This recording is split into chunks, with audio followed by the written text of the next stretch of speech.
নবী হাজির নাজির না বলছে না, কথা বলে না? আমরা বলেছি নবী হাজির নাজির, আল্লাহকে হাজির বলা যায় না। এগুলো নিয়ে কত বাহাস হয়েছে দেশে, এখন বাহাসে আসে না কেন জানেন? কারণ প্রত্যেক দিন এই নেটের মধ্যে আমি দেখি, গত পরশুদিন একটা বয়ান দেখলাম, তার সে ওপেন ডিক্লার করতেছে যে আল্লাহ পাক সমস্ত জায়গার মধ্যে হাজির নাজির না, নবী নাকি হাজির নাজির। জোরে বলেন নাউজুবিল্লাহ, আর আওয়াজ দিয়ে বলেন নাউজুবিল্লাহ। সূরাতুন নামলের যে আয়াত আল্লাহ পাক নাযিল করছে, কুল্লা ইয়ালামু মান ফিস সামাওয়াতি ওয়াল আরদ ওয়াল আরদিল গায়বা ইল্লাল্লাহ ওয়া মা ইয়াশউরুনা আইয়ানা ইউবআসুন। এই আয়াতের ব্যাখ্যাটা তার কাছে আমি চ্যালেঞ্জ হিসেবে ছাইরা দিলাম।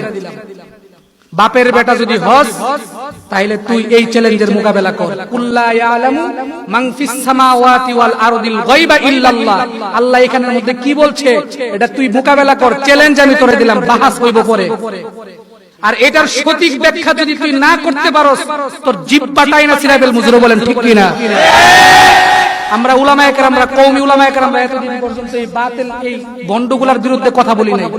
না বলতে বলতে বাংলাদেশের মধ্যে এক শ্রেণীর উলামায়ে কেরাম বের হয়ে গেছে, দেখবেন বিভিন্ন জায়গার মধ্যে বসে বসে বাহাস বাহাস বলে চিল্লাই। কি বলেন ঠিক কিনা? আওয়াজ দিয়ে বলেন ঠিক কিনা? বিভিন্ন জায়গার মধ্যে বসে বসে বলে, আয় তোদেরকে এখনো পর্যন্ত পাই না, যদি পাই চিপ্পা খামু।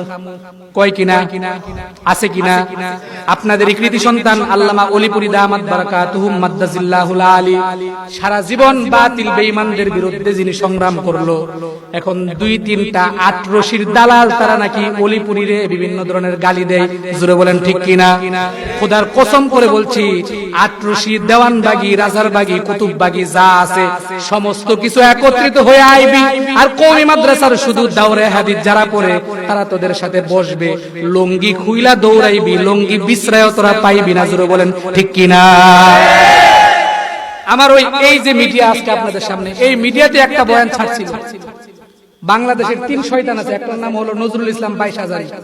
এটার এখন আওয়াজ নাই। কি বলেন ঠিক কিনা? এটা একবারে এখন নিস্তেজ হয়ে গেছে, মনে হয় মইরা গেছে। নাই আওয়াজ একবারে দেখি না, নাই, মনে হয় মইরা গেছে সম্ভবত। খুঁজলে দেখতে হবে আছে কিনা। এটা ওই বৈশা বসে বলতো, আমি গোপালগঞ্জের সন্তান, প্রধানমন্ত্রী হইলো আমার মেয়ে। মুখ টেরা করে করে বলতেছে আমি গোপালগঞ্জের সন্তান। এরপরে 2 নাম্বার হইলো ব্রাহ্মণবাড়িয়ার গিয়াসউদ্দিন আত-তাহিরি। চিনেন কিনা? চিনেন? সিলেটে মাঠ খুব চাঙ্গায়ের, আসে এদিকে আসে।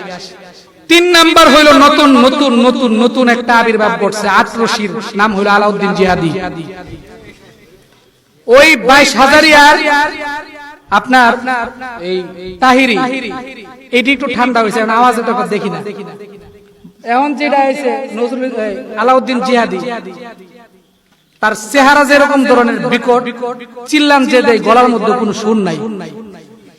আরে মানুষের সাথে কথা বলতে তো মাধুর্যতা লাগে। তুই একজন আলেম, সে বৈশা বৈশা এই পর্যন্ত দেখলাম, কারণ প্রত্যেক দিন এই নেটের মধ্যে আমি দেখি, গত পরশুদিন একটা বয়ান দেখলাম, তার সে ওপেন ডিক্লার করতেছে যে আল্লাহ পাক সমস্ত জায়গার মধ্যে হাজির নাজির না, নবী নাকি হাজির নাজির। জোরে বলেন নাউজুবিল্লাহ, আর আওয়াজ দিয়ে বলেন নাউজুবিল্লাহ।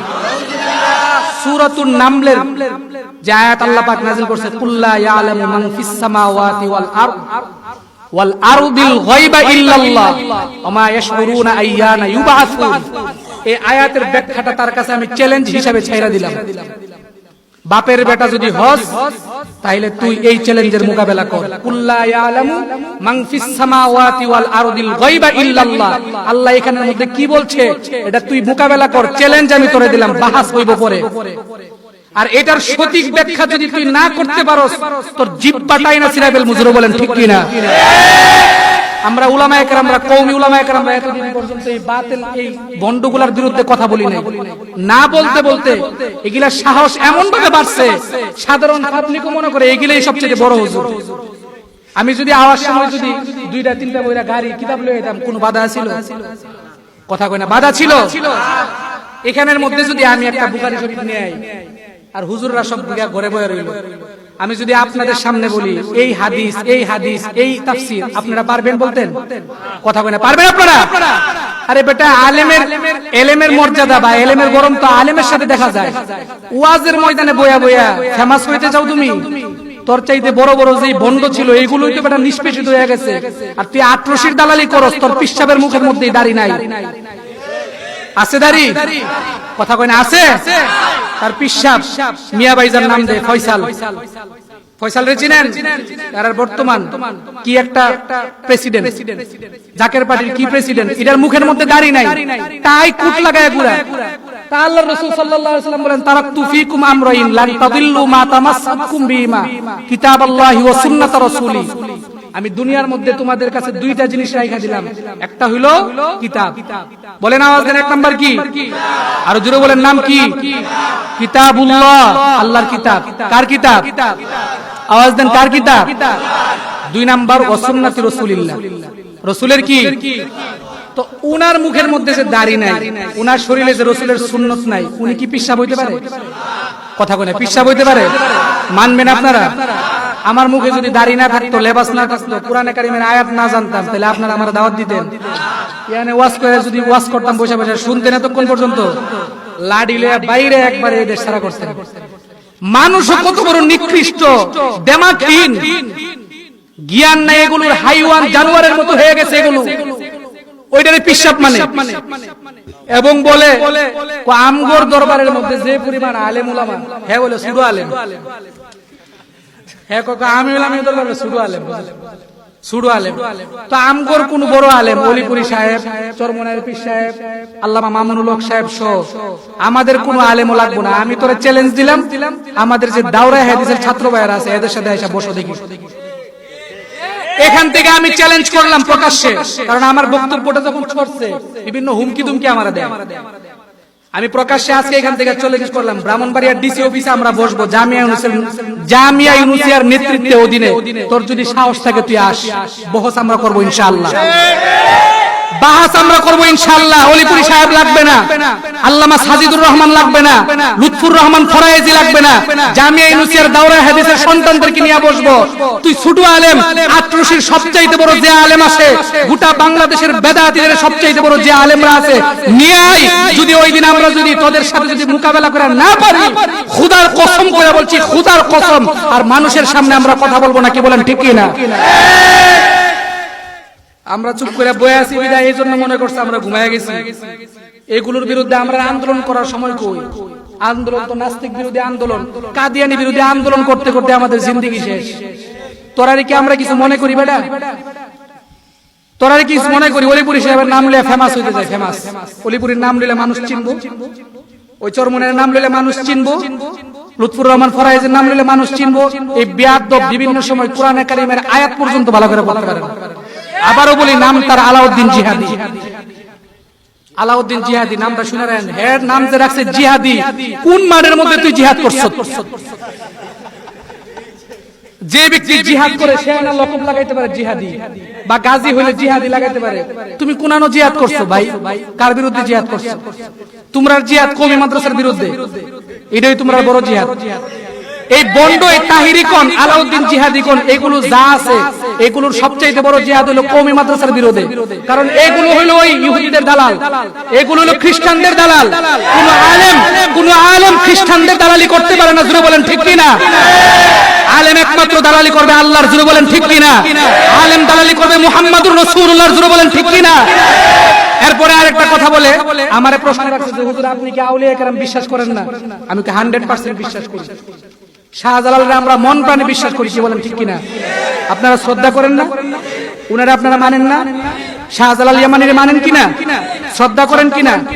এখন মানার অর্থ কি? আমার বউ, আমার খাবার দাবার, টাকা পয়সা যা আছে সব লিয়ে ওই মদিনা দিয়ামু, এটা কি মানার উদ্দেশ্য? হাকিকত এরার অর্থ হইলো এটা তুমি মানতে হইলে ঘরের বউ পর্যন্ত নিয়ে দিয়াইবা, তাইলেই মানা হইল। শাহজালাল ইয়ামানির আমরা মানি, শাহজালাল ইয়ামানির শুধু আমরা এখন মানি না, শাহজালাল ইয়ামানির জীবনী যা ছিল, আন্দোলন যা ছিল, ইতিহাস যা ছিল, নারে তাকবীরের স্লোগান গৌর গোবিন্দের বিরুদ্ধে দিছে, সেই শিক্ষা আমাদেরকে দিয়ে গিয়েছেন।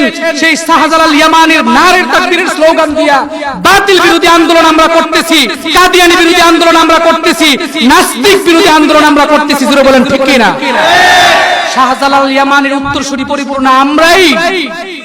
তোরা শাহজালাল ইয়ামানির উত্তরসূরি নয়, আউলিয়া কেরামদেরকে আপনারা মানেন না, আমরা 100% মানি, কিন্তু আউলিয়া কেরামদের নামে আমরা বাজার বসাইতে চাই না, আমরা বাজার দেই না আউলিয়া কেরামদের নামে। দরগা মাদ্রাসার মুতালিম সাহেব দামাত বারাকাতুহু রাহমাতুল্লাহ আলাইহি, উনি মারা গেছেন। এই আপনাদের সিলেটের দরগার মুফতি আবুল কালাম জাকারিয়া সাহেব রহমতুল্লাহ আলাইহি, আল্লাহ পাক তিনাকে জান্নাত দান করুক, সকলে বলেন আমিন। তিনার কবরে যদি কালকা যদি একজন উত্তরসূরি হয়ে আসে, যদি কালকা যদি বলে যে হুজুরের যারা মুরিদান আছেন বা যারা আছেন সকলে চলে আসেন, বাজার কি কম জমবো? কথা কয় না, বাজার কম জমবো? এতদিন পর্যন্ত তিনি যেই ছাত্র পয়দা করে দিয়া গেছেন, যেই ছাত্র তিনি পয়দা করে দিয়া গেছেন, এই ছাত্রদের ভার হয়তো কোনো মানুষ নিতে পারবো না। আমাদের ব্রাহ্মণবাড়িয়ার সিরাজুল ইসলাম বড় হুজুর রহমতুল্লাহ আলাইহি, তিনি যেই ছাত্র পয়দা করে দিয়া গেছেন, যদি দরবার খুলতো আর বিজনেস যদি খুলতো, তাদের সমস্ত বিজনেস ধ্বংস হয়ে যেত। কিন্তু না, আমরা তো এরকম ধরনের কোনো কিছু করি নাই। আমরা তো ওনাদের বরকতান এবং ওনাদের রুহানি সন্তান হিসাবে তিনাদের কবর গিয়ে আমরা জিয়ারত করি, দোয়া করি, আমরা তো ডাকাই নাই। এইগুলো দেখবেন, এই যে আলাউদ্দিন জিহাদি দেওয়ানবাগির বিরুদ্ধে কোনো কথা বলে না, অথচ এই দেওয়ানবাগি কুলাঙ্গার কিন্তু বলছে রসুলের মেয়ে নাকি তার স্ত্রী। জুড়ে বলেন নাউজুবিল্লাহ। একটা আন্দোলন দেখবেন দেওয়ানবাগি, আটরশি, এই যে আটরশির যারা আছে, রাজারবাগি, কুতুববাগি, এইগুলার বিরুদ্ধে একটা কথা আন্দোলন নাই। এরার ঘুরা গেরা কথা হইলো শুধু কওমি মাদ্রাসার বিরুদ্ধে। কওমি মাদ্রাসার ধ্বংস করে দাও, কওমি মাদ্রাসার শেষ করে দাও, এই হলো এরার মূল মাকসাদ। আপনারা কি চান কওমি মাদ্রাসা ধ্বংস হয়ে যাক? কথা বলেন, চান আপনারা? এদের কথার সাথে কি আপনারা তাল মিলাইবেন? এই জন্য মুসলমান ভাইরা, তাল যদি মিলাইতে না চাও, তাহলে ইমানি জজবা তোমার তৈরি করতে হবে। আর ইমানি জজবা কোথা থেকে তৈরি হবে? সাহাবায়ে কেরামদের জীবনী তালাশ করো, ইতিহাস তালাশ করো, দেখো সাহাবায়ে কেরাম কি ত্যাগ স্বীকার করেছেন। নবী যখন সাহাবায়ে কেরামদেরকে বলেছেন যে তোদের কলিজা আমার সামনে হাজির করে দে, সাহাবায়ে কেরাম সাথে সাথে তাদের কলিজাটা পর্যন্ত নবীর কদম মুবারকের মধ্যে হাজির করেছে। জোরে বলেন ঠিক কিনা? আরো জোরে বলেন ঠিক কিনা? আল্লাহর নবী সাল্লাল্লাহু আলাইহি ওয়াসাল্লাম যদি তিনাকে মানতে হয়, আল্লাহর নবীর সুন্নাত যদি মানতে হয়, তাহলে সাহাবায়ে কেরামের মাপকাঠিতে মানতে হবে। আর তোমার মুখের মধ্যে দাড়ি নাই, মুখের মধ্যে কোরআনের আওয়াজ নাই, মাথার মধ্যে সুন্নাত নাই, শরীরের মধ্যে তোমার লিবাস নাই, তুমি যদি জোরে জোরে বলো আমি নবীর আশিক, আমি নবীর আশিক, আল্লাহর কসম করে বলছি আমরা কখনো আশিক হিসাবে তোমারে মানবো না। জোরে বলেন ঠিক কিনা?